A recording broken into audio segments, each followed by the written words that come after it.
Ya, pemirsa Anda kembali menyaksikan Apa Kabar Indonesia Malam, di mana kita tadi sudah mendengarkan keterangan yang disampaikan oleh Sufmi Dasko Ahmad selaku Wakil Ketua DPR RI bahwa memang revisi dari Undang-Undang Pilkada ini batal dilakukan sehingga untuk Pilkada di mana proses pendaftarannya akan mulai berlangsung 27 Agustus sampai dengan 29 Agustus ini menggunakan putusan MK.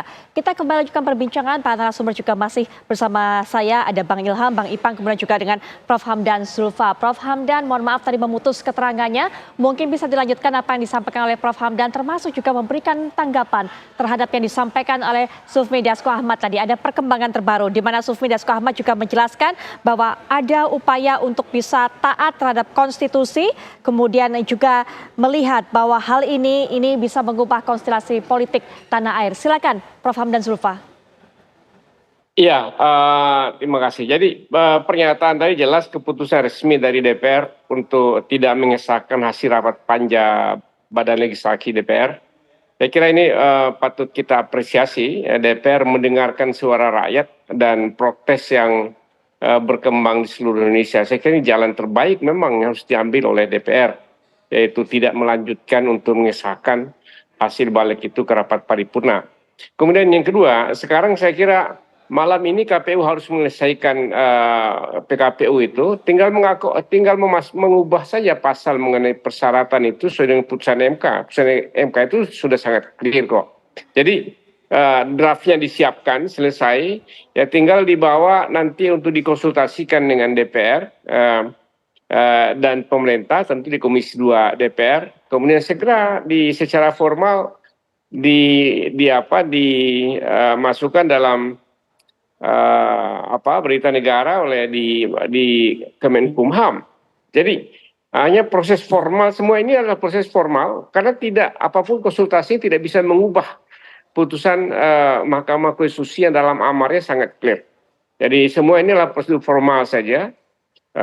KPU menyiapkan saja draftnya agar segera nanti pada tanggal 27 bisa dilakukan pendaftaran calon kepala daerah seluruh Indonesia berdasarkan PKPU yang baru sesuai dengan putusan Mahkamah Konstitusi. Saya kira gitu, Mbak Putri. Baik, Bang Ilham, ini begitu dinantikan PKPU dari KPU seperti disampaikan oleh Pak Sufmi Dasko Ahmad, juga tadi sempat menyinggung adalah bagaimana nanti menuangkan judicial review MA dan MK ini dalam PKPU. Kemudian nanti juga akan dilakukan konsultasi bersama dengan DPR, insya Allah pada hari Senin dilakukan. Pertimbangan-pertimbangan hal seperti ini apa kemudian juga yang menjadi titik penting bagi KPU? Bang Ilham. Harus tegas bahwa KPU harus menyadari bahwa mereka adalah lembaga yang mandiri, tidak bisa diintervensi, ya. Walaupun konsultasi ini adalah bagian dari tugas KPU bekerja sama dengan Komisi 2 DPR, dalam hal ini Komisi 2 gitu ya. Tetapi kemudian bahwa hal-hal yang perlu diakomodir seperti kata Prof. Hamdan tadi, simpel sekali, putusan MK dimasukkan ke dalam draft peraturan KPU. Nah, konsultasi itu lebih kepada persoalan dua hal terkait dengan putusan MK nomor 60 dan putusan MK nomor 70 terkait dengan perubahan PKPU.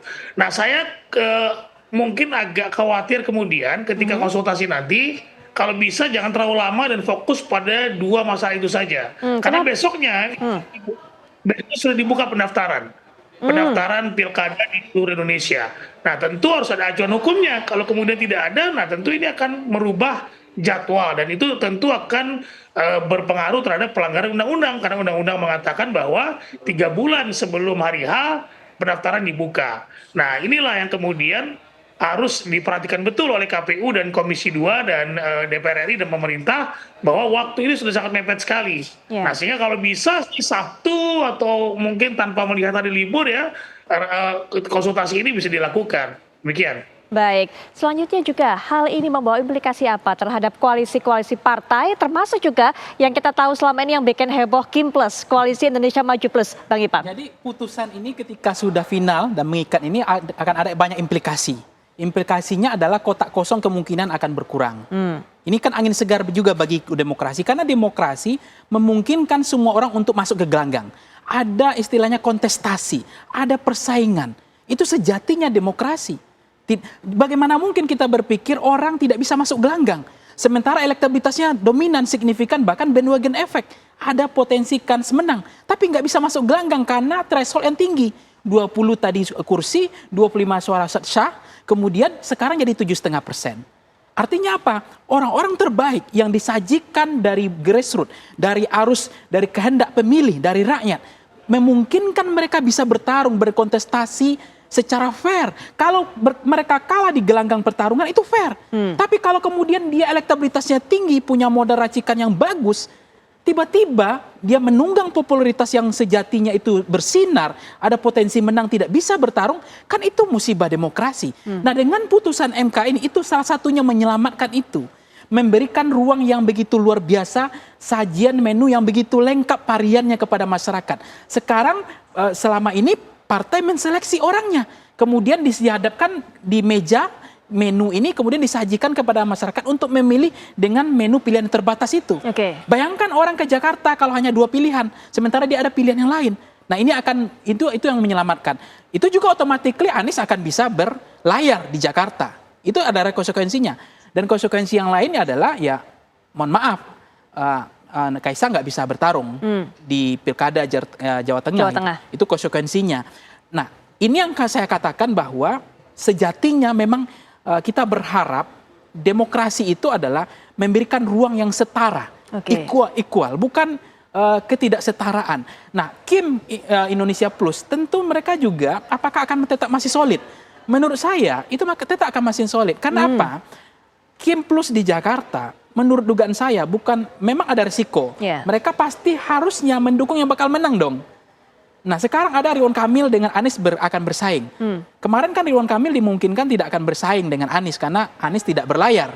Artinya dianggap wassalam tutup buku. Tetapi ini tiba-tiba ada, inilah mukjizat mungkin ya, mungkin ada angin segar seperti ini.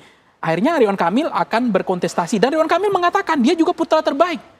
Dia anak wali kota, gubernur yang punya modal elektabilitas juga. Siap bersaing di Jakarta dengan Anies maupun tidak dengan Anies. Nah tinggal disiapkan saja. Rekam jejaknya, pengalamannya adu di Jakarta gitu. Nah ini yang kemudian akan membuat kita merasakan ini pesta golput teknis atau administratif maupun ideologis tidak terjadi. Karena apa? Karena orang dihadapkan dengan menu varian yang begitu banyak. Nah konsekuensi logis implikasi dari Kim Plus, apakah mereka akan bubar? Saya rasa enggak. Kayak PKS akan tetap, ya kan? Kayak PKB, Nasdem. Ada juga yang mengatakan, wah ini mereka kalau kalah mendukung Anies, Ridwan Kamil lebih baik dukung Anies. Tapi ada konsekuensi mungkin deal-deal politik. Itu biasa, kerjasama. Ada mutual understanding, saling menguntungkan. Mungkin ada harapan mereka bisa masuk ke koalisi Indonesia Maju. Tapi konsekuensinya harus masuk gerbong koalisi Indonesia Maju Plus. Itu kan biasa. Tapi kalau konstitusi yang tidak ditaati, tidak patuh kepada aturan konstitusi, itu yang sejatinya saya sebut dengan londo ireng gitu. Itu yang saya katakan wajar muazin kebangsaan seperti akademisi, mahasiswa, dosen, intelektual hari ini turun ke jalan. Itu adalah muazin kebangsaan mengingatkan presiden dan semua kita untuk taat patuh kepada aturan main konstitusi. Nah itulah sejatinya demokrasi. Maka kita fair, kita memberikan apresiasi, hormat.